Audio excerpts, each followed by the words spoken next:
Hi everybody, this is Zen Honeycutt from Moms Across America. I'm in the Philadelphia airport. You might hear some noise here, but I want to report on the Dupont shareholder meeting that I was able to attend thanks to you. It was very different from the Monsanto meeting. The greeting and the security was much more casual. I was not handled by a host or anything. I had to actually ask where to sit and all that, so I found my location, and there was a big buzz about the Peltz train takeover. This guy is a hedge fund owner, and he was trying to infiltrate his way onto the board and to divide up the company. So there was a lot of buzz, there were a lot of people, there was very high energy, and I knew that it would be a challenge to come in there and to talk about what I wanted to talk about and have them pay attention. But when it was my turn to get up, I was speaking on behalf of You Sow about the lobbying for them to have transparency.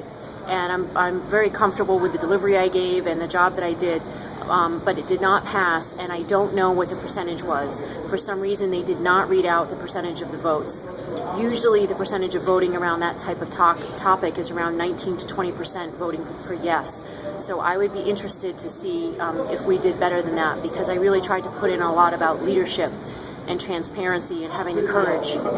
So I did that, and then there were opportunities to ask questions after people's proxies, like their referendums. And I realized soon that they were not going to have a general question and answer period where I could get up and just sort of ask a question about whatever I wanted to ask about for 3 minutes. So I had to worm it in there. I had to squeeze my way in, and one of the proxies was about the closing of many plants. Many Dupont plants have been closed, and many employees have lost their jobs. And so somebody else got up and spoke about that.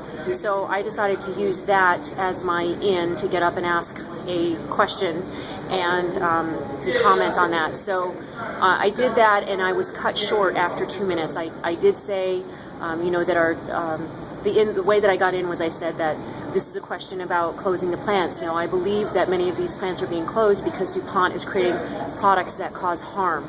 Now, why do I say that? Well, because I have firsthand experience with my son, and I also have scientific studies to back that up. And I gave the example about my son with the autism symptoms and the glyphosate in his urine, and about my son with the allergies and how they decreased.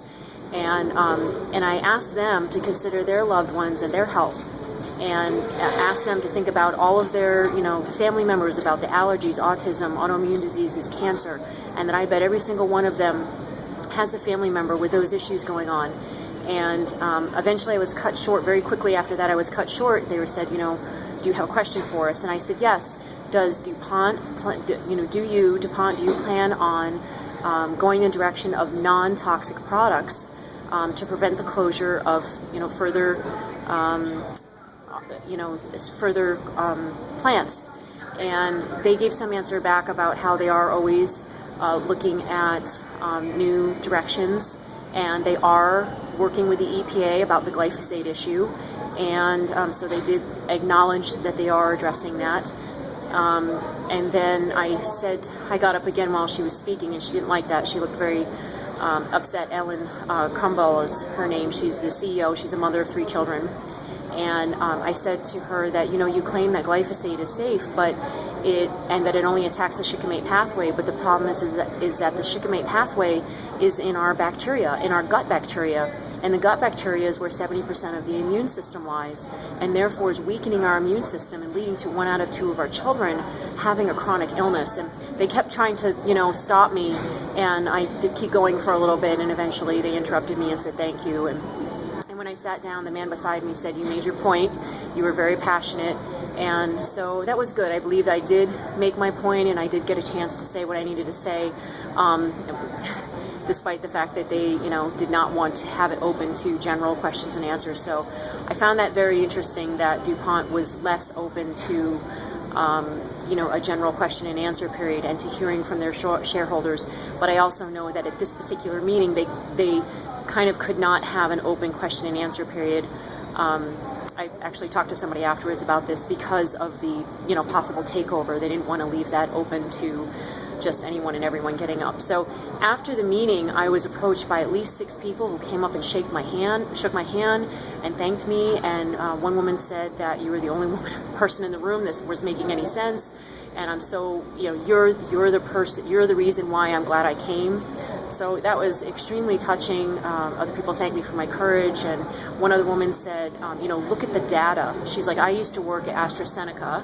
I'm a former employee there, and now I'm a shareholder here. And she said, you want to make sure to look at the data and see who's reporting what data, and are they interpreting it in a way that's best for the company.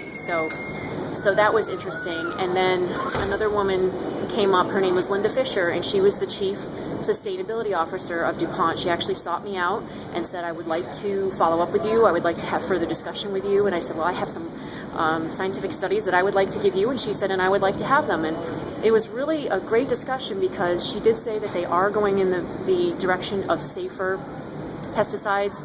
There's a new pesticide out. I'll put the name down in my blog, that she said was safer. And she said that they are developing more biopesticides and using microbes and things like that, and that they are very interested in going in that direction, and that they have been already. And I pointed out that the technology that they've shelved, which they actually had technology years ago of microbes that could eat petroleum. I said, what if that, and I was able to say this in the front of the room too, what if you went into the direction of, having these microbes eat petroleum and eat the plastics that are, infiltrating our ocean, and somehow, in a safe way to be able to remove those plastics. I said, because did you know that these plastics are altering the biome and the bacteria of the ocean in such a way that there's a flesh-eating bacteria on the coast of Florida, on the west coast of Florida right now, that has killed 29 people. And she didn't know about that. I said, the Gulf of Mexico is the Gulf of Mexico is a dead zone, and if DuPont could do something about that, you guys you'd be heroes, you would be leaders, you would regain your status of the most valuable company, which is what Pelt said, the guy who's trying to take over and get on the board. He said DuPont used to be the most valuable company in the world. What if they could make a comeback in that area without using toxic chemicals and harmful products and GMOs? So she said, we've thought about that. We've thought about doing something about the Gulf of Mexico. And please do. That would be amazing. And I was like, and you would take over Monsanto's status, And she said, we would like to do that. I'm like, well, we would like you to do that. We would like somebody, to be leaders in the field of this industry that is not using toxic chemicals. And so it was a very positive interaction with her, and I will follow up, and I will be giving her studies. And in addition to that, I had a fabulous conversation with a doctor who's a former employee of DuPont, who invited me to speak to a think tank of over 150 other doctors, most of them that are former DuPont employees. So I think that's fabulous. I can't wait to come back to Wilmington, Delaware, and to speak to this audience. And he said perhaps his Rotary Club as well. And so I think it was really fantastic. I think there's progress, a lot of progress that can be made, and if DuPont decides to take it on, instead of investing in toxic products, they could be leaders and they could turn this around. So thank you to all of our supporters for supporting my travels out here, and thank you especially to Zoe Schwartz from GMO Free Lancaster, who picked me up, drove an hour and a half to pick me up, and to Mark from GMO Free Lancaster as well, who hosted me and brought me to the meeting and waited for me, and he talked to the protesters outside, so you can thank him for the pictures of the protesters outside. And I just want to thank everybody from Moms Across America for your support in this. It's not easy. It takes some courage, and but it's really rewarding to actually put the idea into the shareholders and the board's minds that they can change direction, they can use their resources and go in a new direction and not harm our children anymore. So thank you all for your support.